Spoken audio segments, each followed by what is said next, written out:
Entonces, buenas tardes a todos, muy contenta con el público, ¿no? Muy feliz con que estén aquí y creo que fui un poco ambiciosa en la cantidad de cosas que quise agregarle al texto. Quizás, vamos a ver, si queda demasiado denso. Es como un paseo por la reflexión del último periodo, sobre todo a partir de la situación que hemos, las interpelaciones que cayeron sobre mí después del brote de violencia feminicida que tuvimos en la Argentina en el último mes. Ahí tuve que pensar más, porque uno piensa mejor en conversación, ¿no? Conversando. Y cuando buenos entrevistadores, buenos periodistas vienen y conversan con uno, como que le ayudan a uno a elaborar aspectos que no había elaborado suficientemente. Entonces eso me pasó, y entonces esto que les voy a presentar es un poco compacto de ideas que ya están en textos míos, que ya había pensado en el pasado, y nuevas reflexiones que tienen que ver con literalmente con el presente, ¿no? Y la pregunta de esta conferencia, ¿no? Sobre las ciudades. O sea, yo no soy una especialista en la cuestión de ciudades, pero sí comienzo por ahí, vamos a decir así. Entonces, las ciudades son, digamos, el territorio público, ¿no? El público en el sentido que se le da a lo público en este mundo que me parece sintético y adecuado llamar de colonial moderno, ¿no? Entonces, ese espacio público de las ciudades nos da las claves para entender qué es lo público, ¿no? En América Latina.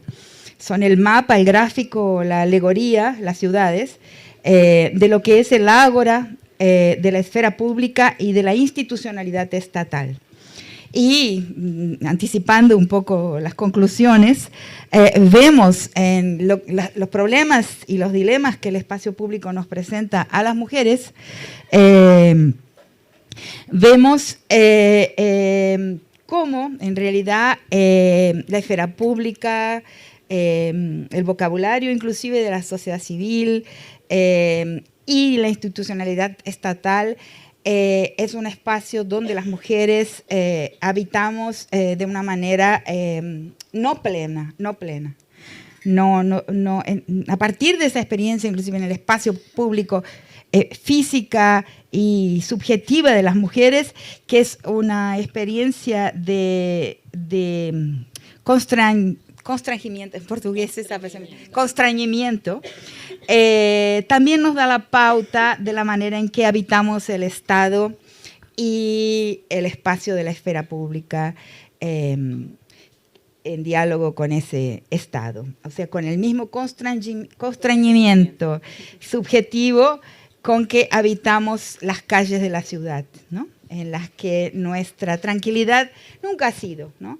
En una de las entrevistas que di en estos días, recordé lo que todas las personas, jóvenes y mayores como yo, sabemos de todos los cálculos que tenemos que hacer cuando ponemos nuestro cuerpo, y desde niñas, ¿no? De adolescentes, desde siempre, los cálculos que hacemos al colocar nuestro cuerpo en las calles, que son cálculos tan automáticos que ni los tenemos plenamente conscientes, porque son el automatismo de todas las mañanas frente al espejo, o sea, cómo prepararse para presentarnos a nosotros mismos bajo la mirada pública. Y eso en la mujer siempre es una operación complicada, hecha a veces con gran rapidez, otras veces ni tanto, ¿no? O sea, como la pollera corta, la pollera larga, el pantalón gris o rojo, naranja o verde, el pelo más peinado, todos los procesamientos que hacemos de nuestro cuerpo y de lo que se va a ver de nuestro cuerpo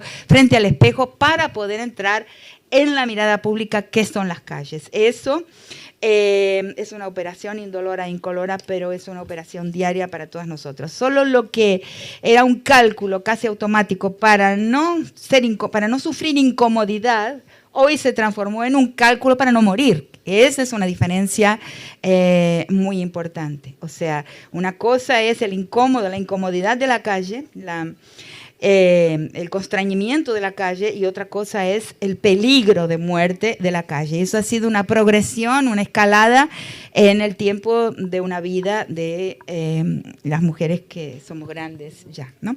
Entonces, esa calle, ese mismo constreñimiento también está cuando la mujer participa en el ámbito estatal. Entonces, ese discurso de que todos somos ciudadanos, que es un problema inclusive de los operadores de justicia, del derecho, ¿no?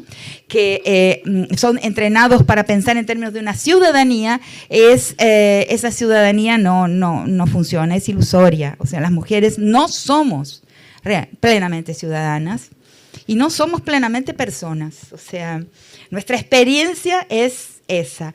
O sea, por más que por decreto coloquemos todos los días en tinta, en un papel, que somos ciudadanas, eso a mí me parece que todavía está muy distante de suceder. Hay otras elaboraciones aquí que son muy recientes, que es la cuestión de la mujer sujeto moral, la mujer cómo tiene que probar diariamente el ser un sujeto moral, que necesita demostrarlo porque siempre cae una sospecha automática sobre su persona y sobre su deficiencia moral. Las mujeres somos inmorales hasta que probemos lo contrario. Bueno, eso podemos desarrollarlo más en las preguntas, pero creo que puede ser comprendido por el público acá presente, ¿no? Entonces, a las prácticas que allí se dan en las calles y también en la esfera pública y en el Estado, nos dicen cuál es el ADN, la constitución y la arquitectura del Estado, de nuestros estados republicanos sobre todos, ¿no?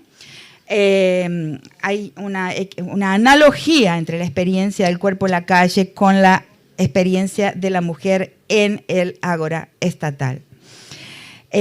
Por otro lado, sobre mujer, mis temas sobre territorio, que he escrito varios textos sobre territorio y sobre todo el texto sobre Ciudad Juárez, donde toda mi explicación de los asesinatos de mujeres en Ciudad Juárez va en la dirección de que son crímenes de control jurisdiccional, de control territorial, donde se escribe en el cuerpo de las mujeres una soberanía del territorio, una soberanía sobre una jurisdicción. En Ciudad Juárez, recordé cuando tuve la convocatoria para venir a este encuentro, que vi llorar a mujeres de miedo, muy impresionante, relatar con miedo la experiencia de salir de la maquilladora e ir hasta sus casas en los horarios nocturnos, y las vi llorar de miedo, o sea, algo tremendo, ¿no? ¿Por qué? Porque son los espacios sin iluminación, espacios por los que no se puede correr, terrenos arenosos, calles no asfaltadas, oscuras, donde es necesario atravesar todos los días de la vida con terror. Y ese relato llevó a diversas de las personas que escuché hablar de eso al llanto, a la lágrima, el miedo de transitar. Entonces pienso que las personas del movimiento negro, el desarrollo del movimiento negro llevó a formular una categoría de racismo ambiental, ¿no? Como los espacios vividos por las personas negras en nuestros países son espacios que sufren diversos tipos de efectos ambientales, ¿no? Y que pienso, como no soy una especialista en el área, podríamos hablar también de un machismo ambiental, o sea, de medio ambiente, de espacios urbanos y donde la vida de las mujeres es particularmente afectada, ¿no? Que en paralelo con el racismo ambiental también, y en interseccionalidad seguramente. Entonces, ¿cuáles son los temas, ¿no? Las cuestiones que fundan una comprensión de lo que es la violencia en nuestro tiempo? O sea, la violencia en nuestros últimos días, digamos, la progresión, la escalada de violencia y la imposibilidad, la falta de comprobación de que todas las medidas realizadas dentro del Estado han conseguido afectar, ¿no? La progresión, el aumento de los casos de violencia contra las mujeres, diversos tipos de violencia, incluyendo la violencia feminicida, que ya es innegable, ya no se puede más salir con el argumento de que, bueno, ahora es más visible porque las personas denuncian más. Primero, que cuando hay un óbito, cuando hay cuerpo, esto es visible casi siempre, aunque se podría inventar otras razones para ese óbito, pero sobre todo porque ya la mayor parte de los países en 10 años ya tenemos estadísticas mucho más precisas de las que teníamos en el pasado, ya tenemos los conceptos, ya tenemos las categorías, ya tenemos los ojos más abiertos con relación a la violencia de género, y vemos que a pesar de todos los esfuerzos dentro del campo estatal, nunca ha dejado de aumentar este tipo de violencia y nunca ha dejado la vulnerabilidad de las mujeres. ¿Qué pasa entonces? ¿Cuál es el problema que no puede ser detenido con leyes? Los otros días, a raíz del brote que tuvimos en el último mes en Argentina, fui al Senado, donde me encontré frente a frente con nuestra querida secretaria de Seguridad. Bueno, fue muy impresionante porque yo tengo el problema, la enfermedad de Brad Pitt, no es un chiste, o sea, un problema de campo visual que a veces no reconozco rostros. Entonces llegué, me sentaron en una silla y miré y digo, qué cara conocida. Pero la mujer tenía una cara tan de mala que dije, yo sé quién es, porque nadie más puede tener una cara de mala tan grande. Entonces, pobre, ¿no? A los malos les decimos pobres. Entonces, porque la maldad es infelicidad. La maldad es infelicidad. Entonces, el Senado, y entonces ella estaba leyendo su propuesta de endurecimiento de las leyes, de endurecimiento, de retirar, cancelar la libertad condicional, o sea, veía claramente la maniobra de utilizar los crímenes, el sufrimiento de las mujeres para darle una vuelta de tuerca al punitivismo, que no es otra cosa que el genocidio de las personas no blancas y pobres en las cárceles, ¿no? Entonces es como un segundo uso, una segunda victimización, ¿no? Parar de no pensar, porque no se puede tomar medidas sin pensar. Entonces, y verse uno mismo en la difícil paradoja de ser feminista y antipunitivista. Entonces, ese es un problema muy difícil, un nudo muy difícil de resolver para las mujeres que queremos leyes, que queremos una sociedad más pacífica, que queremos el derecho de alguna forma, pero que vemos claramente que esta onda punitivista que surgió ahora en realidad no tiene el propósito de defender a las mujeres, sino el propósito de colocar bajo llaves y producir la muerte rápida de las personas negras, cualquiera que sea lo que se comprende por negro en los diferentes países, porque no es lo mismo que se comprende, y a las personas pobres. O sea, la cárcel es un campo de concentración, es una forma de genocidio. Basta leer los informes de la Comisión por la Memoria anuales, ¿no?, para ver lo que pasa en las cárceles. Entonces, y además de todo, las cárceles son una escuela de violación. La persona que nunca violó aprende a violar o a ser violada en las cárceles. O sea, es una extrema hipocresía pensar que la cárcel es una solución para las violaciones.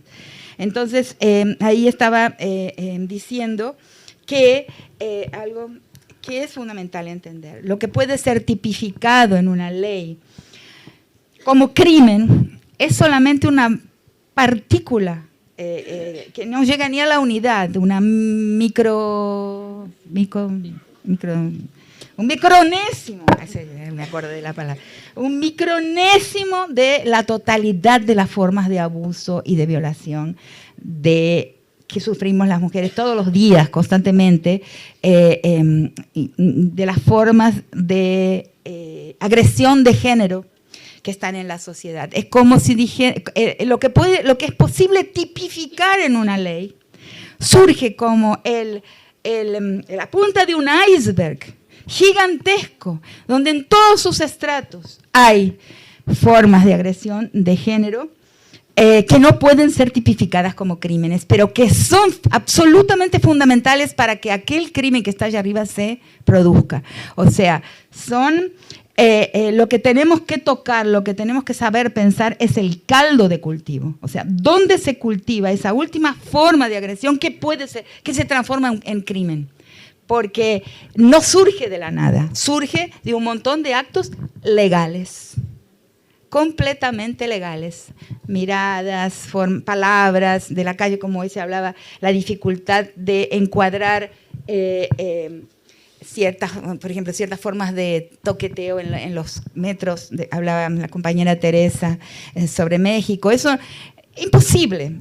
Imposible. Estados Unidos ha tenido ese proyecto de ir hasta la almohada, ¿no? con la llevada de los abogados al espacio doméstico. Yo no creo que eso sea posible. Yo creo que lo que tenemos que trabajar es en y sobre la sociedad. O sea, y eso tiene que ser una reflexión profunda y detallada, de la cual va a traer un cambio. La tipificación en la ley no tiene para mí grandes condiciones de producir un cambio, porque como dije, el caldo de cultivo es enorme, es vasto, es cotidiano y jamás podrá ser redactado como una ley, como un artículo del Código Penal.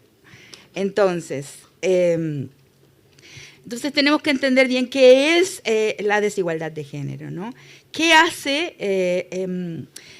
Y entonces esa desigualdad de género, que hay una gran discusión también en el movimiento feminista de si es universal, si no es universal, si en los pueblos precoloniales había patriarcado o no había patriarcado. Ese es un tema muy, muy intenso, muy, muy importante hoy en el debate de los feminismos decoloniales, que algunos dicen que el patriarcado es un invento de la conquista y la colonización, y otros feminismos blancos, eurocéntricos, dicen que no, y mi posición es intermediaria. Yo pienso que sí, que el patriarcado acompaña la historia de la especie desde su principio, de su fundación, pero que existe una torsión, una vuelta de tuerca, o sea, una refundación del patriarcado, una transformación de un patriarcado comunitario de bajo impacto, de baja letalidad, de baja intensidad en las sociedades comunitarias, y una transformación del patriarcado de alta letalidad, feminicida, en las sociedades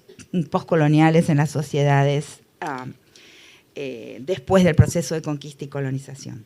Entonces, para mí, en mi vocabulario, en mi manera de entender, la desigualdad de género se origina en un mandato de masculinidad. Considero esa noción una noción clave, o sea, la necesidad, la manera en que por un mandato de masculinidad los hombres perciben su humanidad comprometida si se ve comprometida su virilidad. O sea, la emasculación, como se llama en el vocabulario antropológico, emasculación, la deficiencia, el déficit en masculinidad, o sea, las agresiones, el decaimiento de la posición masculina, que es una posición de potencia, de varios tipos de potencia, o sea, de capacidad de control bélico, por la fuerza, de capacidad de control por varios caminos, económico, moral, político, intelectual.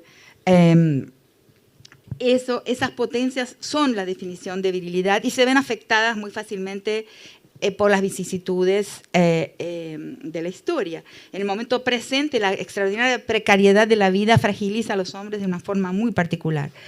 Y su capacidad de percibirse como esos sujetos potentes está muy, muy averiada, ¿no? Entonces, ese mandato de masculinidad penaliza también a los hombres, exigiéndoles permanentemente una prueba de potencia, o sea, una prueba que son capaces de estar en control de la vida. Y sobre todo a los sujetos en los procesos transicionales que viven en nuestros países, ¿no?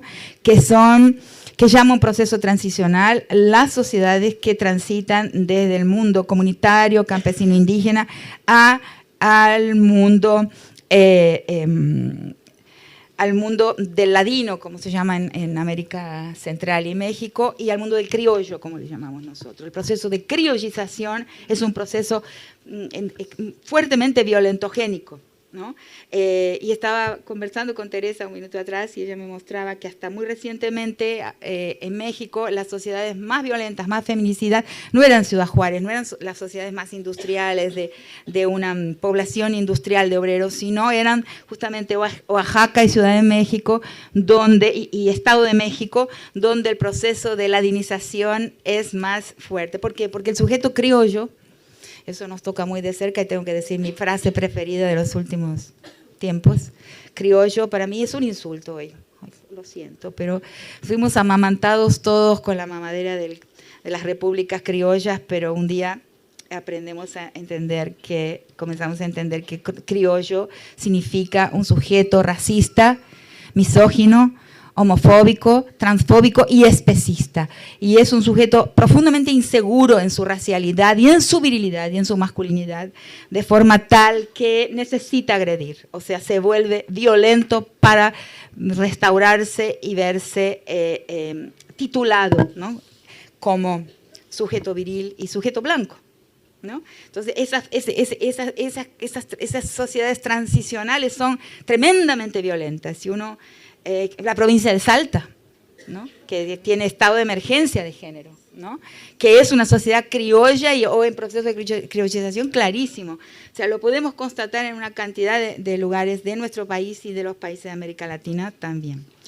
Entonces, luego de ir construyendo esta idea del mandato de masculinidad, de los hombres violentos por una relación con los otros hombres, y retirar un poco la posición de la mujer del objeto de la violación, porque no es exactamente a la mujer o especialmente a la mujer que se dirige el acto agresor, el acto violador, sino que se dirige a la mirada de los otros hombres. O sea, la adquisición de la masculinidad es una adquisición de un título, ¿no?, de una posición, de un estatus más exactamente, que debe ser validado por los que ya tienen ese estatus. De ahí sale el bullying, por ejemplo, ¿no? El primo más fuerte, el compañerito del colegio más fuerte físicamente, el hermano mayor, el padre que está esperando que el hijo le diga que se tumbó, en Brasil decimos que se comió, a alguien para decir, bueno, eres un hombre, esa palmada en el hombro, todo eso es el mandato de masculinidad por el cual los hombres también tenemos que decirlo así, tenemos que pensarlo así. Yo sé que es muy polémico dentro de las filas del feminismo, que son bastante guerreras, ¿no?, y que ven en el hombre nuestro enemigo, pero muchos hombres están hoy percibiendo y entendiendo que ellos son víctimas del mandato de masculinidad y de ese mandato que los hace todos los días dar un examen de potencia, dar un examen de capacidad de control, dar un examen de capacidad de crueldad. Ahí es el caldo de cultivo de esta fiereza, ¿no?, voy a hablar un poquito más de eso en un ratito. Entonces, eso penaliza a los hombres y es necesario avisarles, ¿no?, que son víctimas de ese mandato. Esa exigencia sobre ellos los deshumaniza, ¿no?, les deteriora su humanidad, les produce un inmenso sufrimiento. Y nunca nos olvidemos, porque a mí no me gusta el lado victimista del feminismo. Yo sé que nos matan, que morimos asesinadas mucho más de lo que matamos, pero tengo absoluta convicción de que las mujeres somos más felices que los hombres, que los hombres son infelices. Entonces, cuando... Total, nunca había un hombre que fuera más feliz que yo.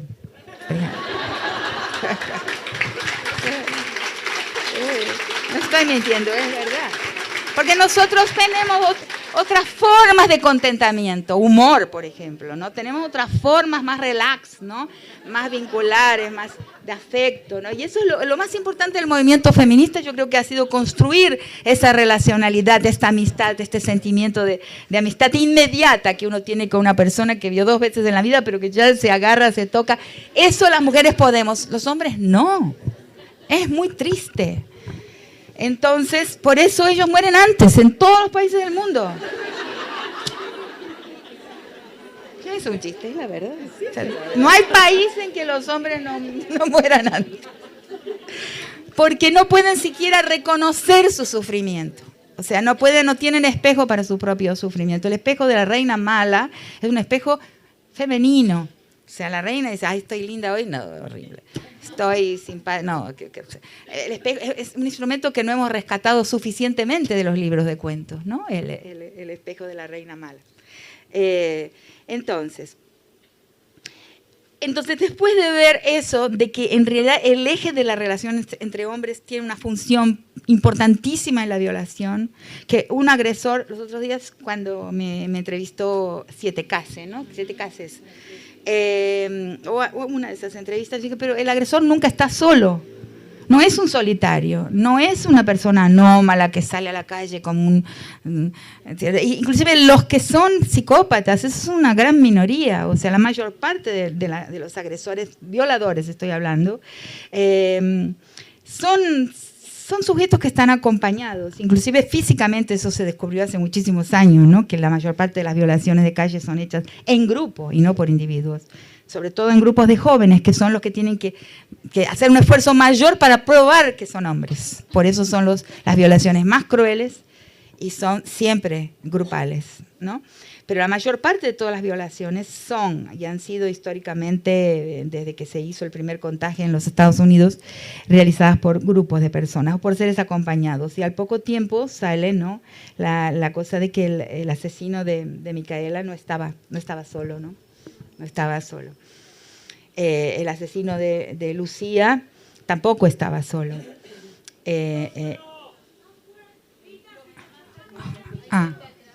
Pensé que eran nuestros antagonistas de proyectos.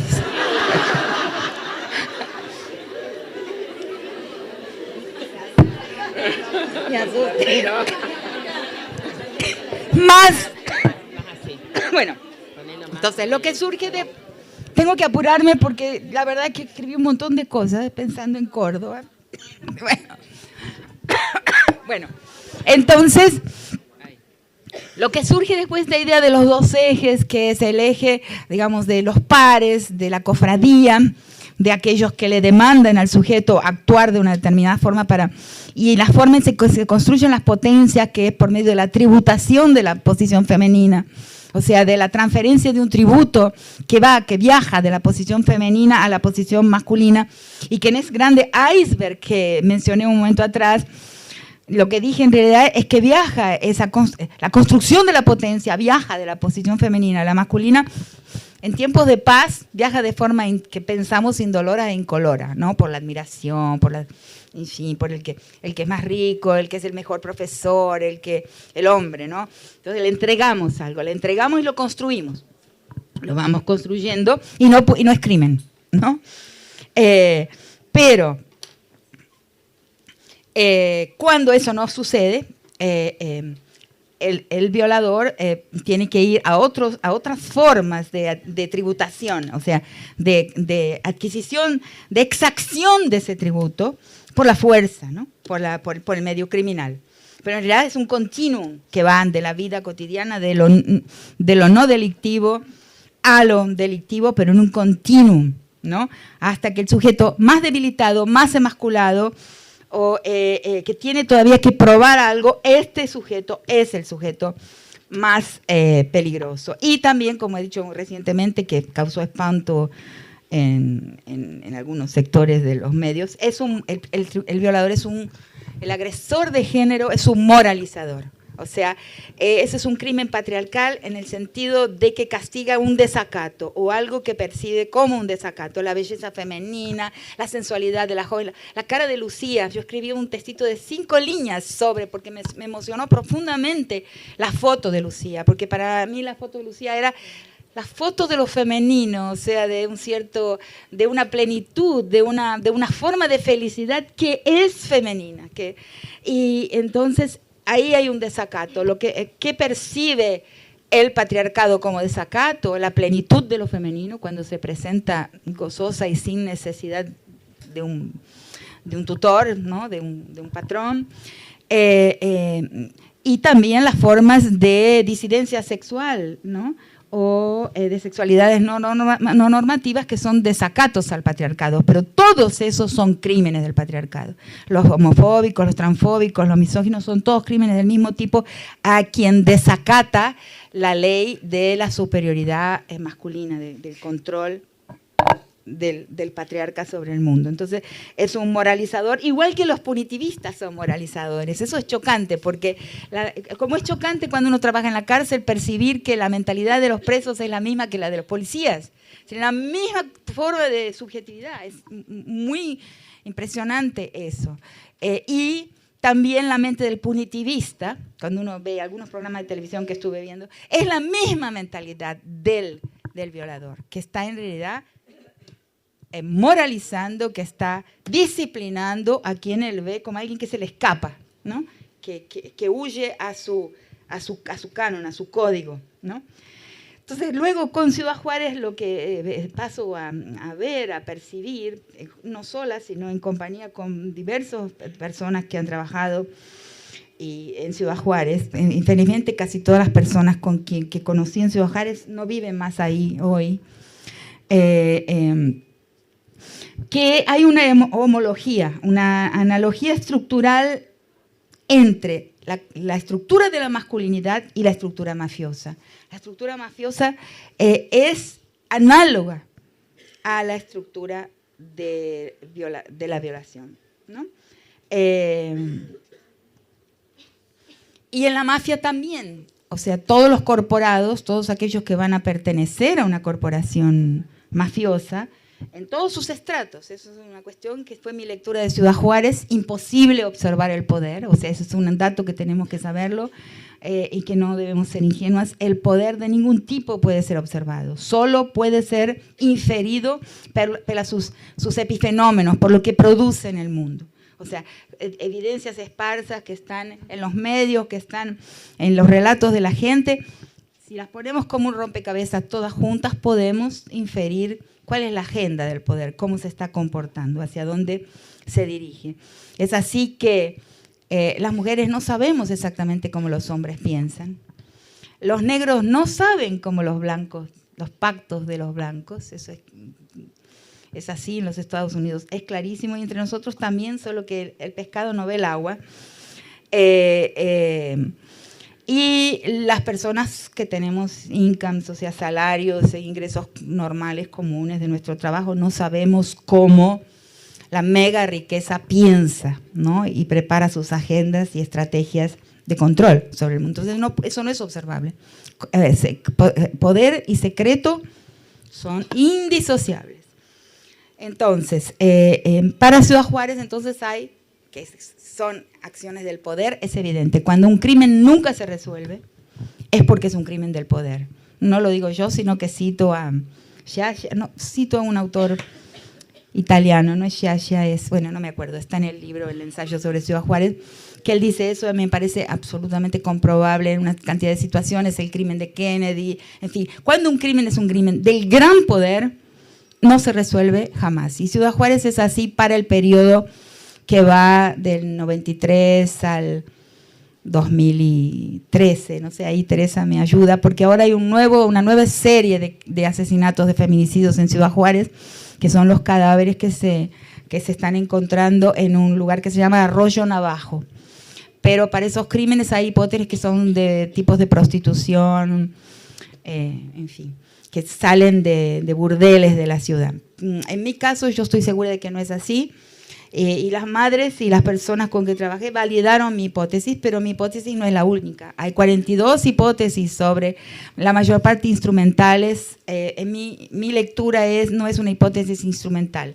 Lo que se dio ahí es un crimen expresivo, como los crímenes de los violadores de las cárceles de la cárcel que entrevisté en Brasilia, y donde saco esa idea de que es la expresión de un control sobre algo, la violación. No es para algo, ¿no? Esa es una idea falsa que los medios y las autoridades también promueven, de que hay el robo de un servicio sexual, ¿no?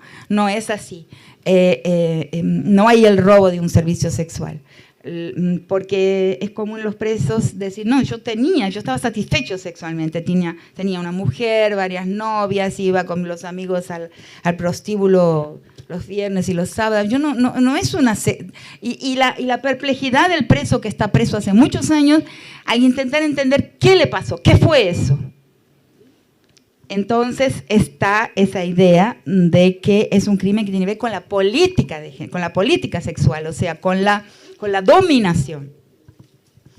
Y entonces, y esa dominación, ¿qué pasa hoy, no? ¿Por qué estamos viendo una exacerbación de esa forma de comportamiento? Eso es lo que quise explicar aquí rapidito con algunas reflexiones que voy a dejarlas para después elaborar más en las preguntas, ¿no? Estaba pensando inclusive con la última noticia, que es la noticia de las 2 primeras muertes en Argentina en razón de ese juego que se llama La Ballena Azul. No sé si vieron. Estaba pensando en la línea con lo que pensé anteriormente, cómo el formar parte de algo, o sea, lo corporativo, las alianzas corporativas hoy son una solución en la sociedad para la extrema soledad, para el aislamiento de las personas. Entonces, el formar parte de algo. Entonces, por detrás hoy de esa irrupción de lo masculino como una cofradía que está matando así a suelto en la sociedad, está también posiblemente esta idea de formar parte de una corporación. Es tan importante hoy en que las mayorías no forman parte de casi nada. O sea, decir que en la calle o en el vecindario hay comunidad es no tener la menor noción de qué es una comunidad. Una comunidad no es una sociedad, no es un agregado de ciudadanos. La ciudadanía no es una comunidad. La comunidad tiene otras características. O sea, eso es un aporte de la antropología muy importante de reconocer. Por sobre todo, la comunidad tiene un cosmos propio y se ve como haciendo parte de una historia particular, que viene de una historia con conflictos y todo, pero una historia común y sí dirige una historia común. Pero no es una sociedad, de un agregado de ciudadanos. Entonces, en este mundo de hoy, los pactos corporativos han sustituido, ¿no?, el sentimiento de pertenecimiento, el sentimiento de hacer parte, de formar parte de una comunidad, de un colectivo. El colectivo es más un colectivo corporativo, ¿no?, que necesita siempre, por su estructura de víctimas sacrificiales con las cuales se nutre. O sea, la corporación se nutre mediante la alterificación, o sea, el que va a morir para abonarla, ¿no?, para nutrirla.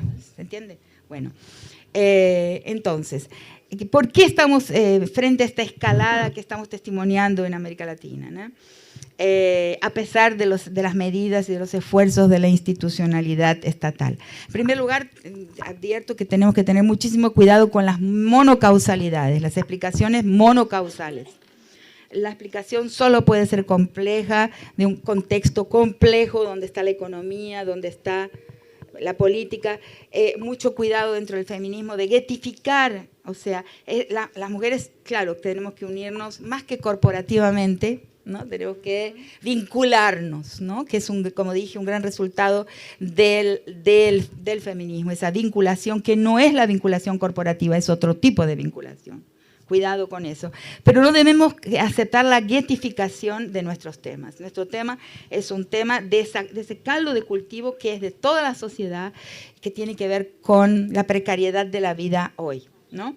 Entonces, la expansión del individualismo, la transformación, eso he tratado en mis textos, pero necesito mencionarlo aquí, la transformación de lo que era un espacio público como uno entre dos, en un mundo dual, en un mundo más plural, como era el mundo de las sociedades tribales, vamos a llamarle así, de las sociedades precoloniales, en una esfera pública que en realidad la esfera pública y el Estado son la historia del patriarcado, son la historia masculina. O sea, la historia de los hombres va a dar en el Estado. El Estado es el último momento de la historia de los hombres. Y eso no es fácil de deshacer, porque hemos tratado de deshacerlo, pero yo creo que no hemos conseguido.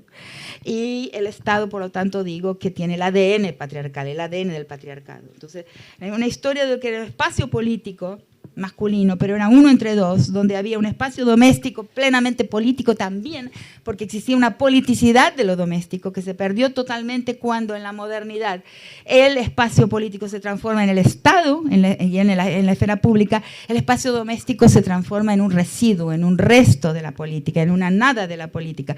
Se transforma en lo íntimo. Y ahí es que morimos las mujeres y nuestras muertes no son atendidas ni entendidas porque son todo el tiempo empujadas, aunque sean muertes bélicas, son empujadas al campo de la intimidad y de la libido. O sea, yo creo que todo mi esfuerzo en todos estos años de escribir y de tratar de comprender la violencia es tratar de deslibidinizar, o sea, retirar las agresiones a las mujeres del campo de lo sexual y de la libido, que es uno de los problemas que está enfrentando el derecho hoy en Argentina.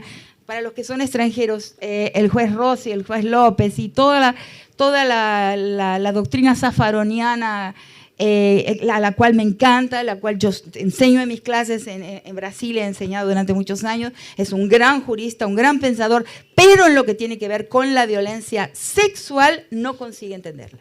Entonces, presentó en mi libro, él y Cañón presentaron mi libro Las nuevas formas de la guerra, cuando se publicó, cuando salió, en fin.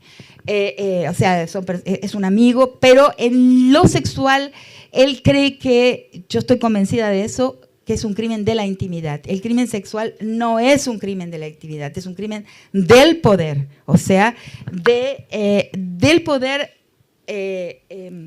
sexual, ¿no?